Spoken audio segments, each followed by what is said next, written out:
Halo adik-adik, Assalamualaikum warahmatullahi wabarakatuh. Selamat berjumpa lagi adik-adik dengan saya Kak Tiar. Kali ini kita akan melanjutkan pembelajaran tentang sosiologi. Ya, melanjutkan video sebelumnya kita masih dalam pembahasan tentang kelompok sosial. Nah, adik-adik, kali ini kita akan melanjutkan pada video pembahasan kita kali ini tentang macam-macam kelompok sosial.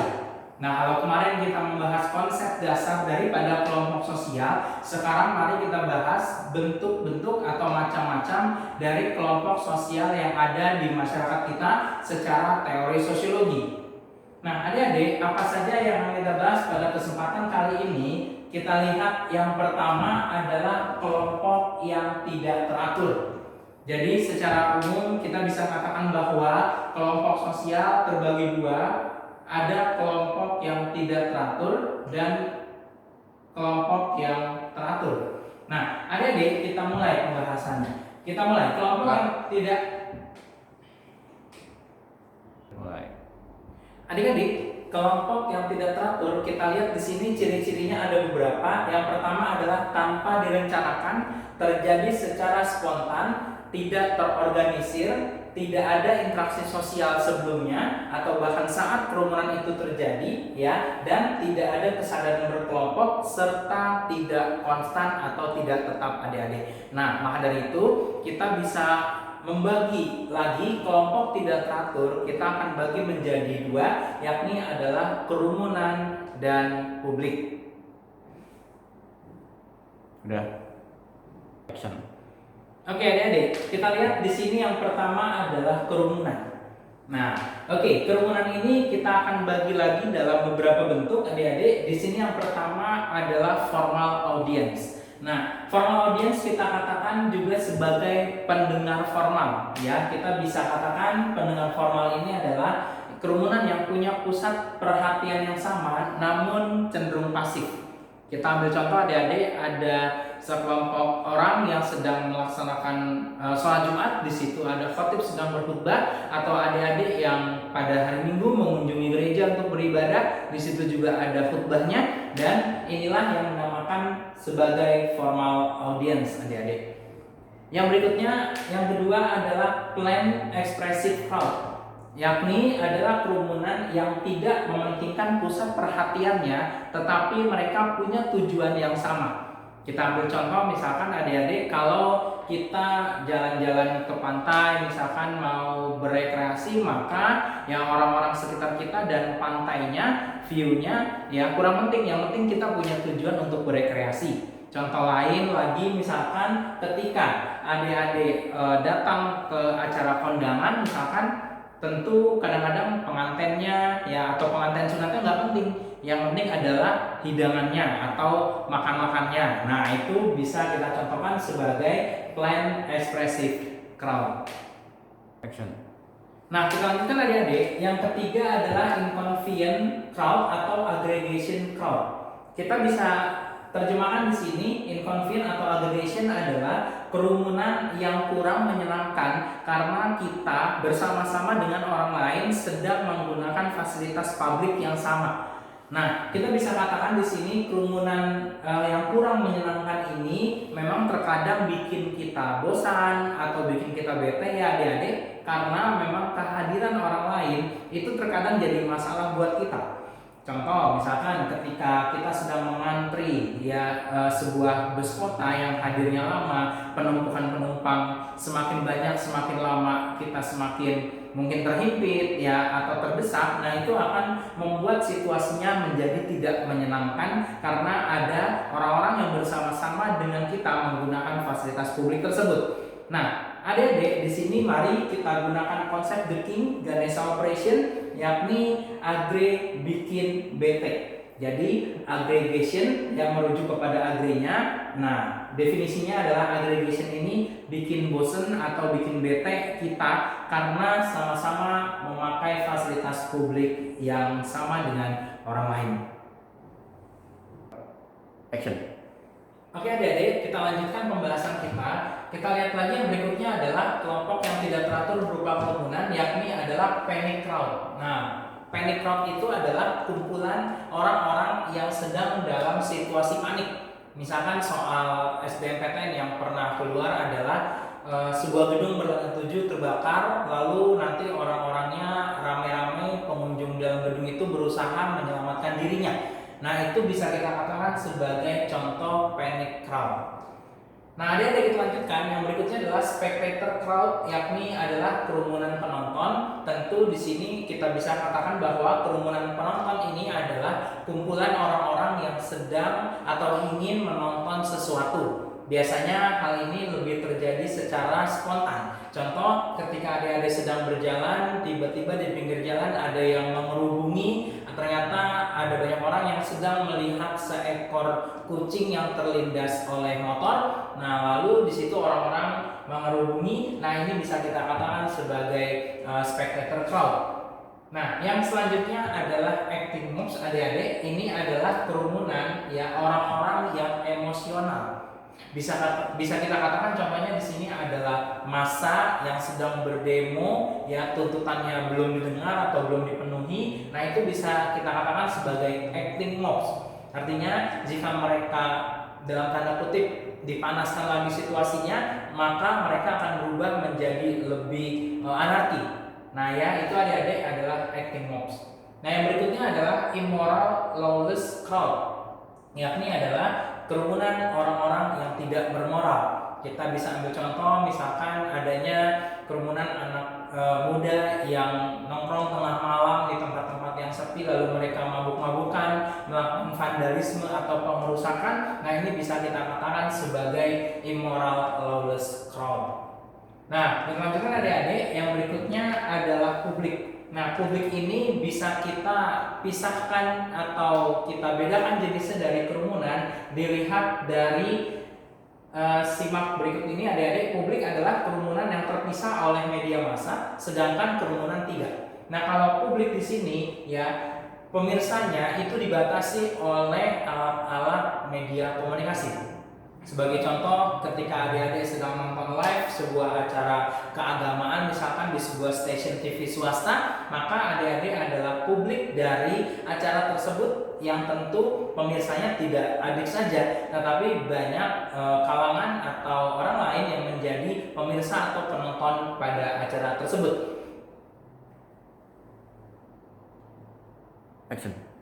Oke adik-adik, tadi sudah kita bahas tentang kelompok sosial tidak teratur berupa kerumunan dan publik. Nah, saat ini mari kita lanjutkan materi kita tentang kelompok yang teratur. Nah, adik-adik, kelompok yang teratur ini lebih bercirikan nantinya kita akan pahami bahwa kelompok teratur adalah kelompok yang punya tata organisasi yang cenderung lebih resmi, lebih terlihat, dan ada formalnya dan ada sisi yang informal atau non-formalnya. Nah, adik-adik, maka dari itu dalam kelompok yang teratur ini akan kita bahas menurut beberapa ahli yang kakak ketengahkan pada saat ini adalah materi yang sering keluar pada soal-soal ujian nasional, UTBK atau ujian mandiri. Nah, adik-adik, mari kita simak di sini. Yang pertama adalah kelompok teratur menurut Ferdinand Tönnies. Kita lihat di sini ada the king, adik-adik, yang bisa kita gunakan untuk memahami konsepsi Ferdinand Tönnies, yakni Gimin orang desa, Giselle orang kota. Nah, adik-adik, berarti bunyi Gimin dan bunyi Giselle-nya akan merujuk masing-masing kepada Gemeinschaft dan Gesellschaft. Nah, adik-adik, ini adalah konsep utama ya dari apa yang dimaksudkan oleh Ferdinand Tönnies.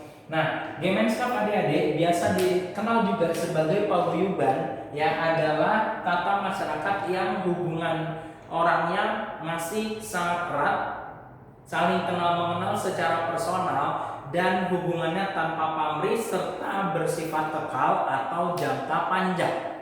Nah, adik-adik, di sini bisa kita contohkan paguyuban. Itu ada misalkan paguyuban masyarakat Jawa Tengah di DKI Jakarta, atau adik-adik yang suku Batak memiliki marga di keluarganya. Nah, ini adalah contoh-contoh dari Gemeinschaft atau paguyuban. Nah, adik-adik, Gemeinschaft atau paguyuban itu adalah cara hidup atau naluri kehidupan ya yang terkait dengan naluri alamiah manusia untuk hidup dengan sesamanya. Jadi bisa kita katakan bahwa ya di sini dalam paguyuban nama sikap kita bertindak yakni Wesenwel, kemauan berdasarkan hati nurani.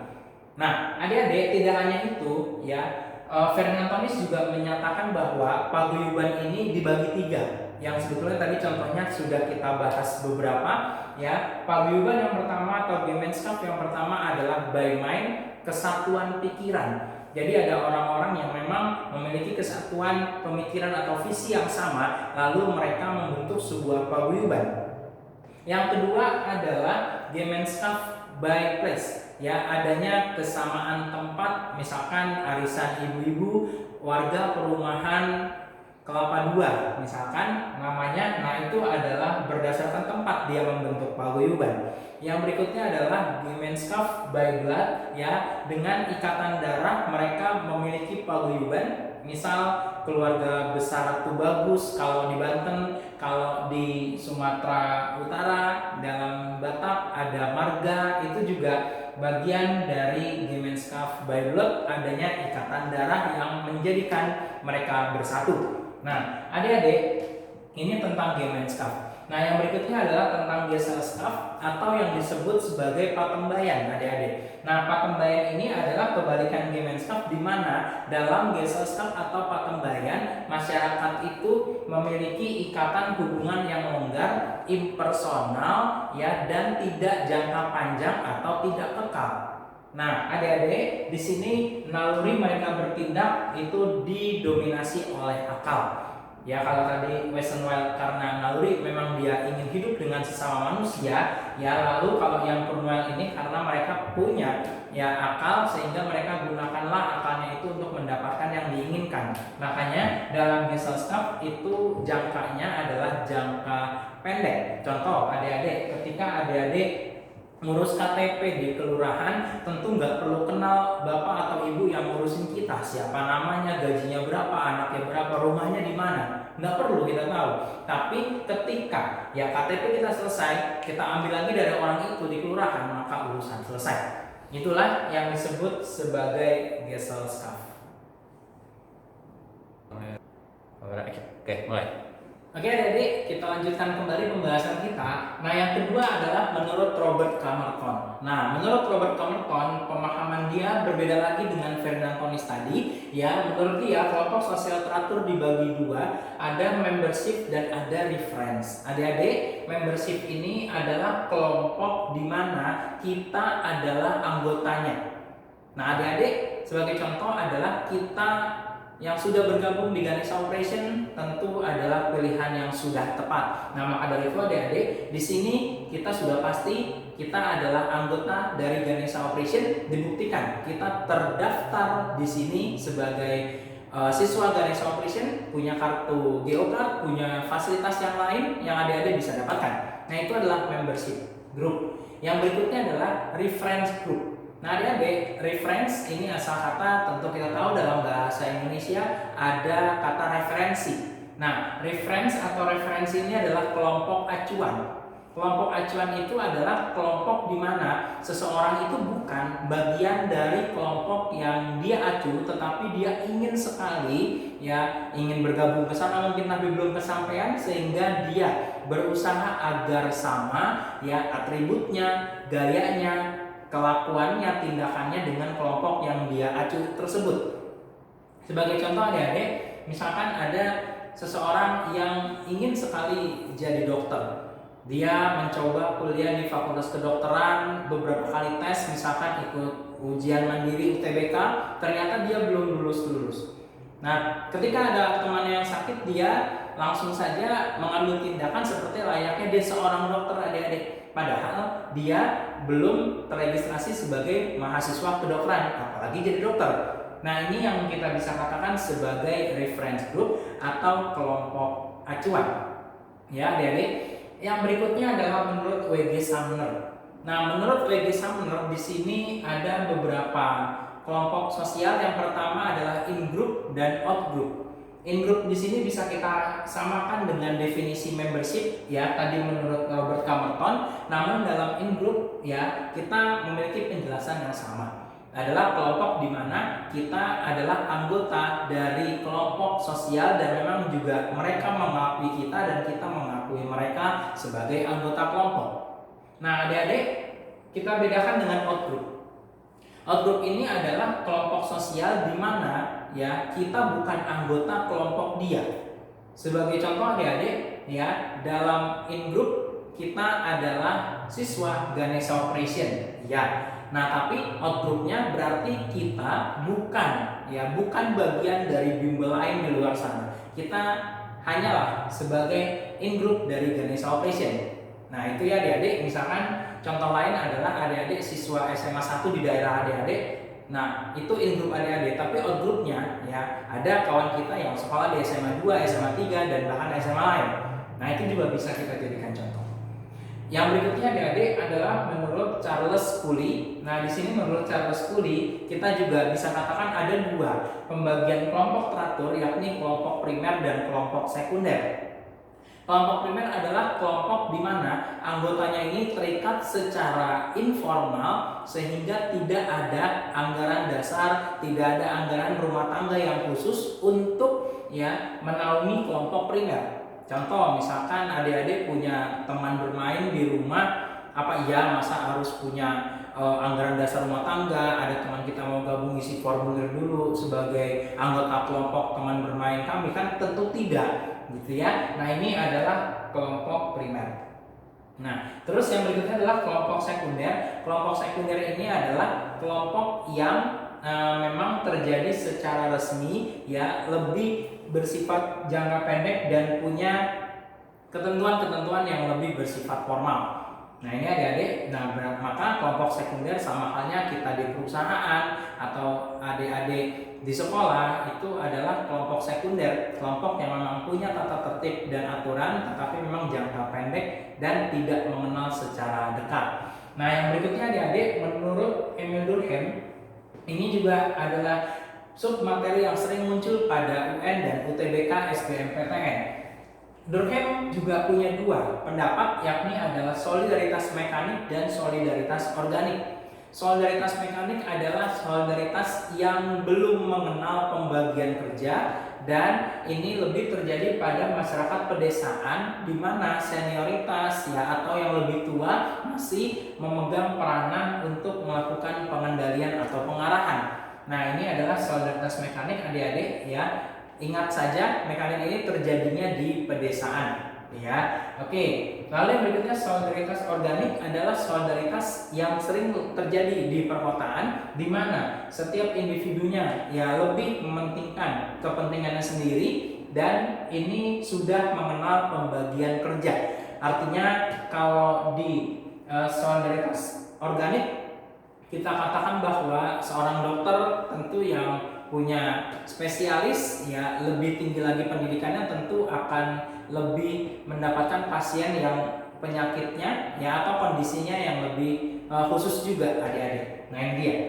Oke, adik-adik. Nah, demikianlah materi kita tentang kelompok sosial teratur dan tidak teratur adik-adik. Ingat pada bagian ini banyak ya materi yang sering keluar pada soal-soal ujian yang ada yang sudah pernah muncul sebelumnya. Nah, adik-adik, untuk menguji pemahaman kita tentang bab atau bagian ini, mari coba kita buka sama-sama codingnya. Kita latihan soal masih di coding kita paket 2 nomor 3. Nah, kita lihat di sini adik-adik ya untuk nomor 3. Ya, soalnya adalah orang yang bersama-sama menyelamatkan diri dari suatu bahaya. Nah, ini nih soalnya intinya seperti itu adik-adik ya. Orang yang bersama-sama menyelamatkan diri di suatu bahaya dinamakan. Nah, kita lihat di sini pilihannya ya, ada spectator crowd, plain expressive crowd, formal audience, panic crowd, dan acting mobs. Nah, adik-adik, di sini kita bisa katakan ada orang-orang yang